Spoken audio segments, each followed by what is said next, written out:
he is actively making it a he did it situation when it comes to the Chinese spy balloon.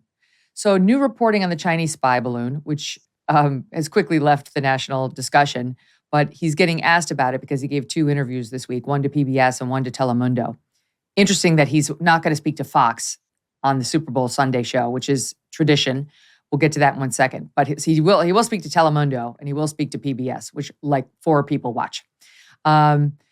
And he says, he gets asked about the Chinese spy balloon. And this is actually kind of an interesting one about whether it was a major security breach for China to do this and for us to allow it to, coast over the entire continental United States for a week. Listen to this, Satu. And wasn't it a major security breach for the United States? Just the fact that the balloon came into the airspace and flew over the country for so many days? No, look, the total amount of intelligence gathering that's going on by every country around the world is overwhelming. And the idea that a balloon could traverse, break American airspace is, anyway, it's not a major breach. Wow. What are you laughing? Why are you laughing? Well, I mean, the logical consequence of what he just said is it doesn't matter anyway. Everybody does it, so send a bunch more over. We don't care. They can't hurt us, or that they have a right to do it, or everybody does it. But he was so nonchalant, as if everybody does it. Everybody spies on each other. So what was the big deal? I just let this Chinese come across. I think their problem is they didn't get everybody in the room, John Kirby and Biden and Milley, to get the narrative straight. So what we've heard in succession is the first one was they said it was a weather balloon. And then secondly, it was, it may have had surveillance, but who would ever think that a low-tech balloon would have any efficacy, not compared to a satellite? And then when people pointed out that, in fact, it did and had advantages, then they said, we couldn't shoot it down because we didn't want to hurt people. And then when people said, there's 1 person per square mile and the Aleutians, and 5 or 6. Right. And then they said, we wanted to let it go all the way so we could examine it. And then when that fell through, they said, I think the latest one yesterday was, we had to let it go because we didn't want to shoot it down in deep, cold water. We wanted to have shallow water so we recovered. So there's been at least 5 iterations. And the reason there has been is they know, and everybody else knows, that when that balloon entered U.S. space off Alaska, they should have shot it down. And then I guess the 7th or 8th was, everybody knows that the Trump administration allowed it to cross the borders, and then they couldn't find 1 person in the Trump administration that knew about it. And so everything they've said has kind of fallen apart, except the one thing that won't fall apart is the truth. And the truth is that they're either so risk averse that they were scared to offend the Chinese on the eve of Blinken's mini summit in China, or they don't consider the Chinese, for example, an existential threat like they do the Russians. If Donald Trump was president, Megyn, and this was 2019, and Vladimir Putin did that and sent a balloon across and Trump didn't shoot it down, and they would have impeached him. That would have been his 3rd impeachment. Joe Biden weighs in on the balloon's alleged connection to the Trump administration. We've now had the head of NORAD saying there were balloon incursions during the Trump presidency and I missed them. And that's a gap that we're going to have to address. So, I mean, it's really tough to blame this on Trump when even the current head of NORAD is saying nobody told anybody in the Trump administration that this happened. So here's Joe Biden with PBS weighing in on, Trump too. Trump, listen. You ordered our military to fighter jets to shoot it down off the coast of South Carolina.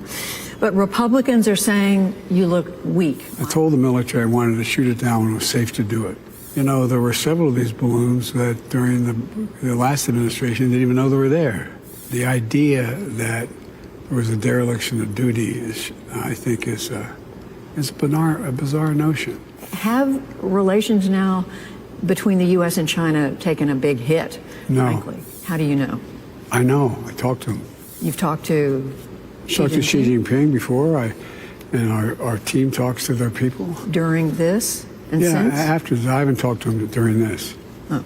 But look, I mean, the idea of shooting down a balloon that's gathering information over America and that makes relations worse.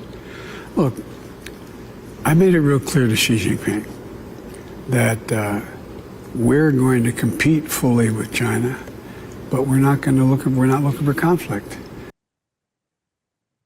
Well, I don't feel reassured, Victor. It was incoherent because he said that he'd ordered it to be shot down, and then it wasn't shot down. And then he said, well, if it was shot down, it wouldn't affect relations. But then if that's true, why didn't they shoot it down from the very beginning? And why isn't the spying affecting the relations? I don't care about whether they're mad we shot it down. Why aren't we mad they're spying on us? That always affects relations. When they crashed into the EP-3 under the Bush administration, I think that was 2001, and they forced that spy plane down. We had 24 people that were hostages, and then they dismantled the plane and sent it back. They take our drones that are international waters. They've done that. It always affects it. It affected Soviet American when Gary Powers was shot down, and we lied about it. So, yeah, it affects election. But the problem with them is that we saw that with that March 2021 mini summit in Anchorage, where they were completely insulted by the Chinese. They have this narrative, and I agree with a lot of it, that Putin is a thug and he's dangerous, and we've got to use a proxy war. Okay, but China has 1.4 billion people, and it's got 1 million Uyghurs in camps. And it's in many ways more nightmarish than Russia, because they sterilize people, they harvest organs, they're totalitarians, and they're much more capable of doing damage. And yet, I don't know what it is, but you can't talk about China, where we get back to the origins of the Wuhan virus they covered up, or the idea that the Trump travel ban was racist. I think Biden said it was racist on the 11th day. We let it go for 11 days, the virus, the pandemic, and then we finally did. And Biden was one of the people who said this is racist. It's either clever Chinese propaganda that they're a protected minority and they're victims of white racism, and Russians are the kind of thugs and tattooed brutes that we put in Hollywood movies as villains. I don't know what it is. Or maybe they were so wound up with Russian collusion, and then laptop disinformation, and they've never really got the goods, they feel, on Putin, and now they've got the goods to show the world that he's truly evil, which everybody understood. But they're just obsessed about Ukraine and Russia, and that would be fine with me if they would show the same level of interest or zeal with China, which is a much more existential threat. But it was almost as if, Russia will never, ever let out a nuke in Ukraine. You people are just letting Putin nuclear blackmail. He's saber rattling. It's not even going to happen. But we got to be very careful with China. We don't want to interrupt that relationship. We don't want to have this balloon, and as if it doesn't make any sense, other than there's some reason why they treat China so differently than our other enemy, Russia.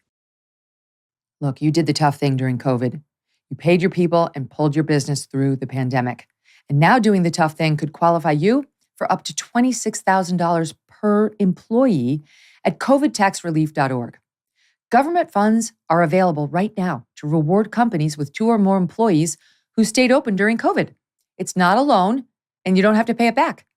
The program, of course, is complicated, but nobody knows more about it than the CPAs and tax experts at covidtaxrelief.org. You pay nothing up front. They do all the work. They figure out how to get you money if you qualify, and then they'll share a percentage of the cash they get for you. Businesses of all types, including nonprofits and churches, can qualify for this, including those who took PPP loans, even if you had increases in sales. You did the tough thing for your employees during COVID. Let covidtaxrelief.org do the tough thing for you right now, and that is manage the paperwork and the administrative headaches that they pose between you and your money to help you get up to $26,000 per employee. You may be sitting on a pot of money and you don't even know it. Go to covidtaxrelief.org, covidtaxrelief.org, covidtaxrelief.org and check it out. Hey, thanks so much for watching. If you like what you just saw, hit the subscribe button for more clips and full episodes.